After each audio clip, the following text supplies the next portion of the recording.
This video will contain spoilers for Xenoblades 1, 2, 3, and their respective expansions, especially 3's Future Redeemed. It will not contain spoilers for any other Xeno game, and I would like you to respect that in the comments as well. If for some reason you haven't realized yet, Future Redeemed was kind of a big deal, and that's obviously led to a lot of people having a lot of different and varying takes about that, but some of the ones I've seen really make no sense, and those are the ones of people not being able to process the fact that the Xenoblade series has ended. This, of course, cannot be further from the case, and I'm not just saying it in the sense that I will never consider the Xenoblade franchise done as long as there's only one X game.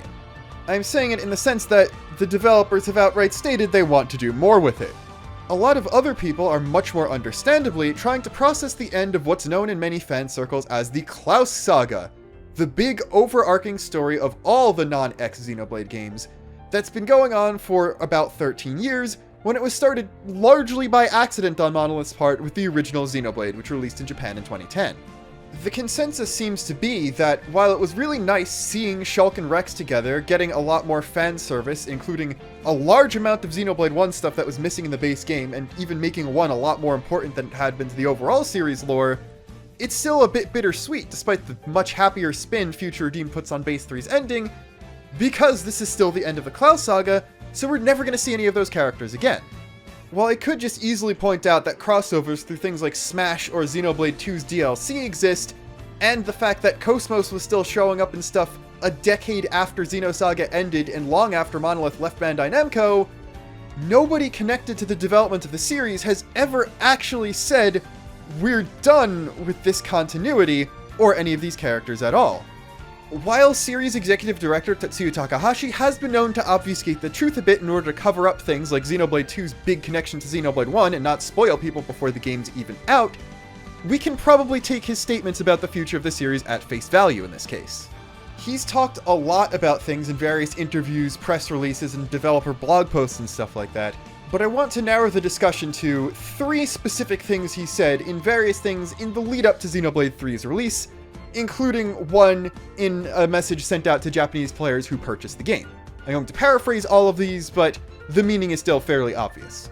The first is, Xenoblade 3 is not the end of the Xenoblade series. The second is, this is a thematic culmination of everything that's come before, and is a stopping point for the series. And the third is, after playing Xenoblade 3 and its DLC expansion, you will have an idea of what the direction of the future of the series is going to be. One very big thing that I think not enough people are noticing in all of these Takahashi statements, and indeed in everything he said about Xenoblade 3 pre-release, is that this will be the end of the continuity of the Klaus Saga. Only that it's the end of the Klaus Saga itself. He never really says end, only culmination and stopping point.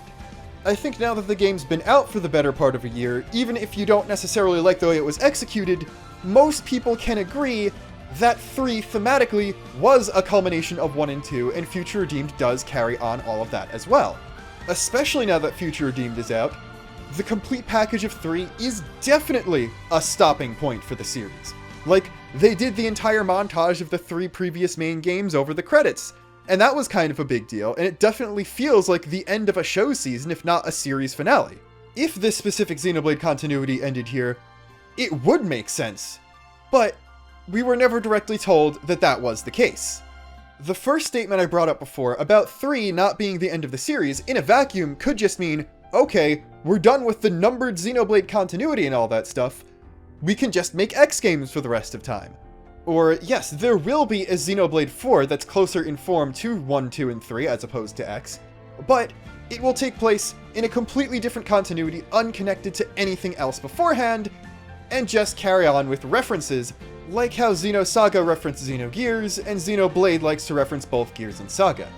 With all that deliberate wording skirting around saying whether or not this was actually the end of this continuity, though, it could mean something very different.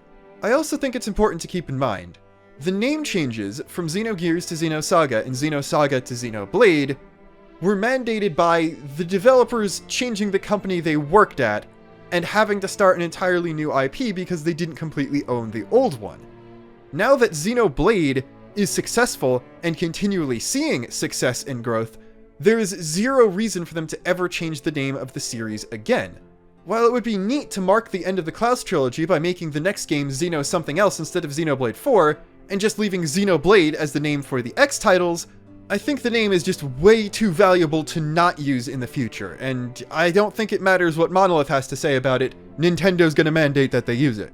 Just because the series could end here, and the main theme of Future Redeemed is march towards the future while embracing the past, doesn't mean the series will end here. And I think it's also kind of important that we were told, specifically, once you've played 3 in Future Redeemed, you'll have an idea of where the series is going in the future. I of course do have an idea, and that's out of the scope of the video, but that's not important. It's the fact that there were such hints placed within both Xenoblade 3 games that really matters here, because they didn't go something super obvious by, like, literally having John Xenoblade hop through a dimensional portal to a new universe and saying he's going to go on an adventure there instead.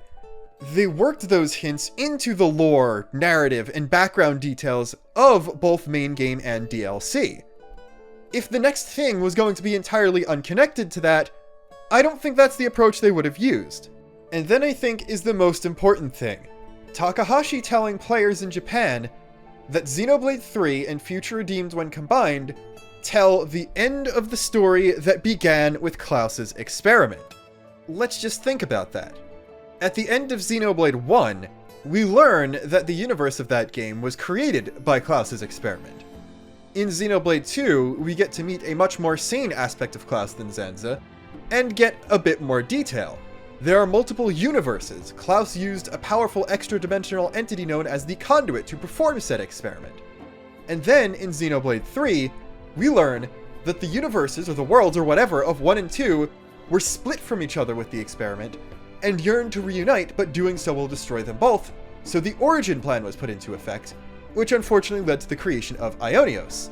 We also, of course, witnessed the heartbreaking separation of Noah and Mio and everyone else who made friends, or more, across the world barriers, and everyone wants to find out a way for people to at least visit the other world, if not properly unite them together in a safe manner down the line.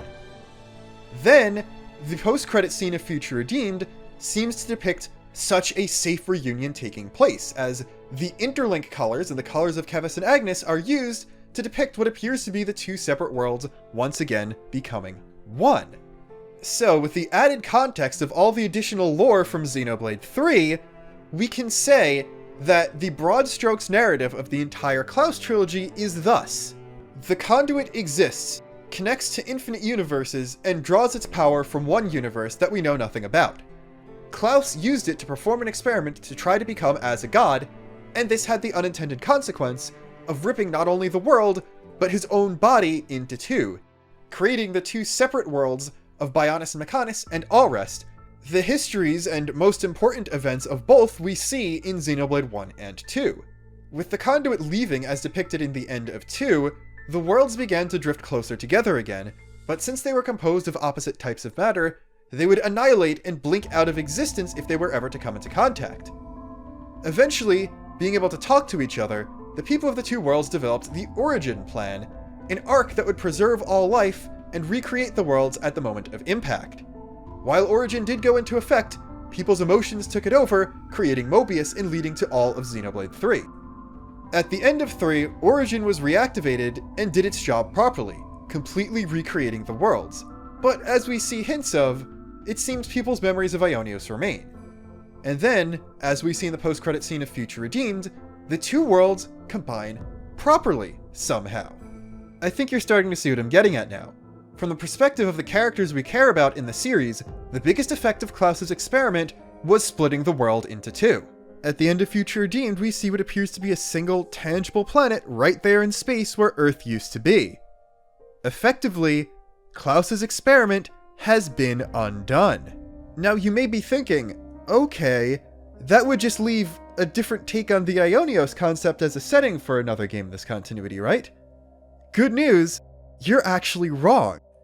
It's heavily implied in both Xenoblade 1 and 2, as well as more or less reaffirmed while in Alpha's Memory Escape and Future Redeemed, that Allrest and Bionis were a lot smaller than Old Earth was. And if you look closely at the landmasses on the planet in the Future Redeemed post-credit scene, they line up with Earth. So, it seems like this new planet is just gonna be a new version of Earth with the same continents and the same places as they are in the real world, but with a couple extra islands in the ocean somewhere where all the characters from Xenoblade 1 and 2 live. That doesn't mean there's other sentient life anywhere else on the planet. It just means that there's an entire planet that's never been touched before to explore if you return to this setting. And there sure is a mysterious blue light falling to the surface of that planet in the post-credit scene, the investigation of which would provide not only a very good plot hook, but also a very good reason why some characters might want to explore. I'd figured that Xenoblade 4 would just be about the two worlds trying to come back together and end with that, but it does seem like they're skipping over that part, and whatever happens next will begin with them already reunited, and we'll probably get an explanation or a flashback at some point along the way. The thing about all this, though, is there's no time scale given in that post-credit scene, as the only reference point outside the two worlds in Ionios we have is just space, something which is kind of known for not changing very quickly. So we don't know how long after the worlds separate they come back together, and how long after they come back together that blue light lands. This could mean a time skip of unknown thousands if not millions of years, but it could also mean a time skip of basically nothing. I think it is safe to say that the worlds do recombine within Noah and Mio's lifespans, because it would be very stupid for all of that to happen, and the worlds to recombine, but after they were both dead. We also know, and again have reaffirmed in Future Redeemed, that souls of people from the city, those born in Ionios, also persist in Origin, and it is heavily implied that in the recreated worlds, those souls will eventually be reborn, if not as the exact same people, because I don't think the entire genealogy of everyone born in Ionios will persist in a completely different context. That being said, Noah and Mia will obviously still get together, and we know exactly who their child is, as well as quite a few varied generations of descendants of that child. So, since we know Noah and Mia were reverted to preteens when Origin reactivated based on the beginning and ending scenes of the base game of Xenoblade 3, depending on the time skips involved between the worlds recombining and the new plot picking up, the main characters of Xenoblade 4 could be Shulk and Rex again, Noah and Mio again, Gondor, Matthew and Niall again, Guernica, or the other Gondor. It could, of course, very easily be none of the above as well, but there is plenty of room for them to re-include other characters, and they certainly will include references to other characters, even if whatever the new story arc is, doesn't really have a lot to do with what came before. We were given a glimpse of Klaus's world in Future Redeemed, and the story of his experiment might be over, but I think now we can truly say that there is a new world, with life walking towards the future hand in hand, and I'm sure there's still plenty of stories that could be told there. We might not get to see any of them ourselves, but we were also never told we wouldn't, and they've already started sowing the seeds. So, you can of course talk about how unreal it feels that this storyline is over, but I don't think it's necessary to say that we've seen the last of Shulk and Rex and friends, because we may very well not have. Until next time, though, this is Luxon, signing off.